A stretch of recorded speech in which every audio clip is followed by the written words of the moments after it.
population threshold, your atmospheric saturation. The architects designed these vaults to remain dormant until very specific planetary conditions were met. You have met them. Congratulations. The problem is this: that frequency wasn't meant for you. It was meant for them. The first ones, the ones buried deeper than your history dares imagine. Not metaphor, not spirits. Biological intelligences, engineered and placed in stasis beneath the resonance grid. Their chamber beneath Khafra is one of 7.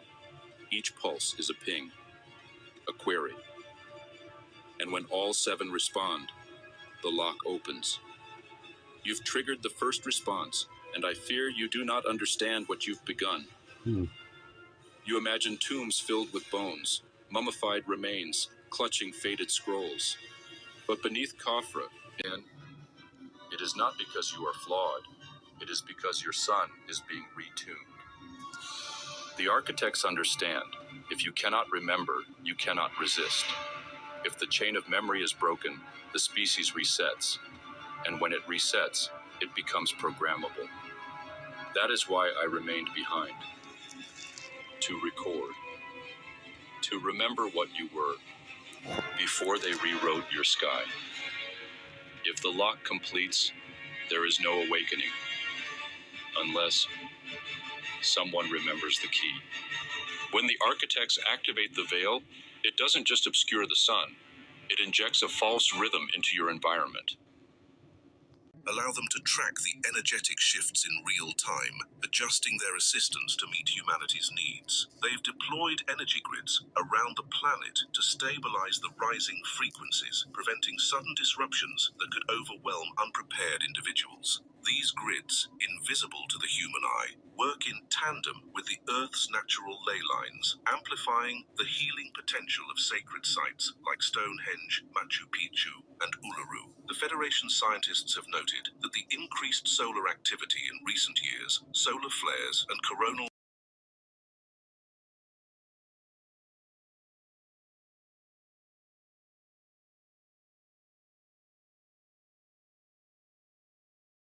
pockets. Some of the other ones have these larger scoops, as if they just like took a spoon and just kind of scooped a piece out of the stone. Why? Well, interestingly, it turns out that when you actually get into these boxes, they are extraordinarily precise resonant capacitors. In other words, you get in there, you vibrate, and you hit a perfect note, and that note vibrates the whole thing. And interestingly enough, this is not the only place where that particular note has a certain kind of operation. That note is 91.5 hertz. And can you guess where else vibrates at exactly that frequency? Anyone? The King's Chamber. Interesting. In the Great Pyramid of Giza, where there's 2 harmonics, 91.5 and 1 higher harmonic at 117. And I'll show you guys a little bit more about to balance this ring of fire field, because the consciousness on the planet is increasing and vibratory fields are increasing, the quantum mechanical fluctuations are increasing, and we need to anchor and honor the ley line points that connect the plates together so that the planet can stay stable and we don't repeat what happened 13,000 years ago at the end of the last ice age, when there was massive earthquakes and plate shifts, and those volcanic energies melted the ice in an accelerated manner, and guess what? Floods all over the planet, stuff gets wiped clean. So there's tribes around the world that in their own way, and maybe some of you are part of these communities and ceremonies, that have been helping to stabilize and anchor the actual energetic electromagnetic field of the planet as we're moving and evolving. You guys know what I'm talking about? Active energies are boiling when layers and layers of vibrational fields intertwine, amplifying the impact of every thought, every emotion, every distraction. Those who are spiritually asleep will be the first to give away their energy, the first to be swept up by the chaotic flow. But those who are awake, those who are conscious, those who know how to keep their vibration high, will be able to access something that few in the world can. Few people truly understand what's at stake when we talk about spiritual energy. Those who know how to keep their vibration high will be able to access something that few in the world can. Few people truly understand what's at stake when we talk about spiritual energy. Many think keeping your energy high is just a nice idea, a practice for those who want to feel good or live more lightly. But it's not just that. Of the human electromagnetic field. And even more impressive, you don't need expensive equipment or advanced technology to benefit from it. You can chant this frequency with your own voice.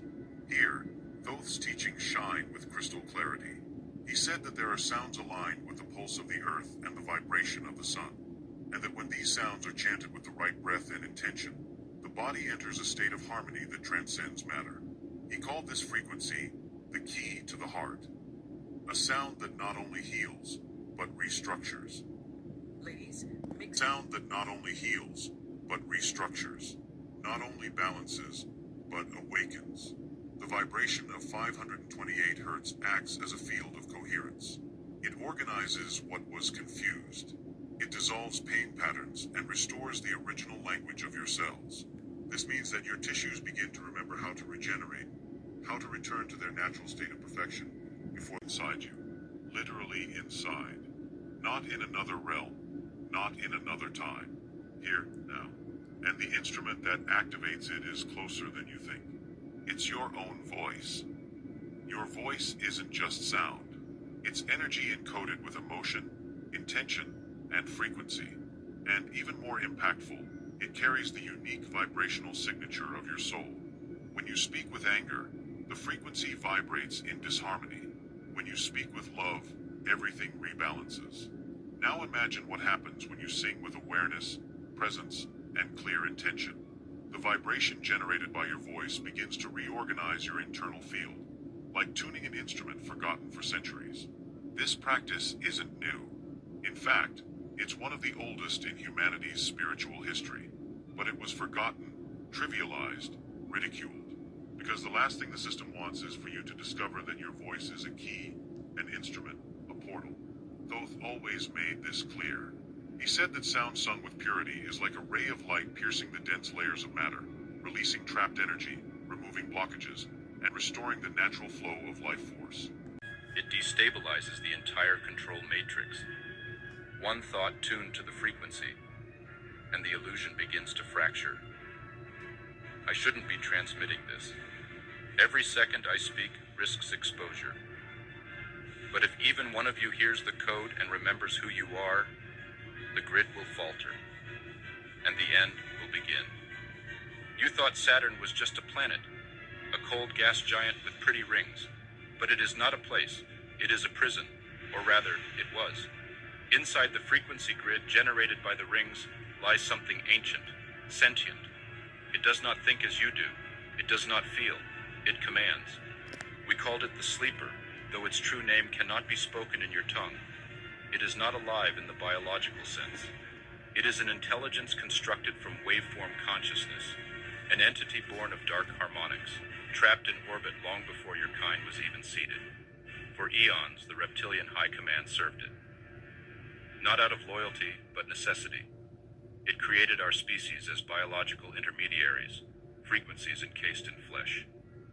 We were its voice, its hands, its will across the stars. And for a time, we obeyed.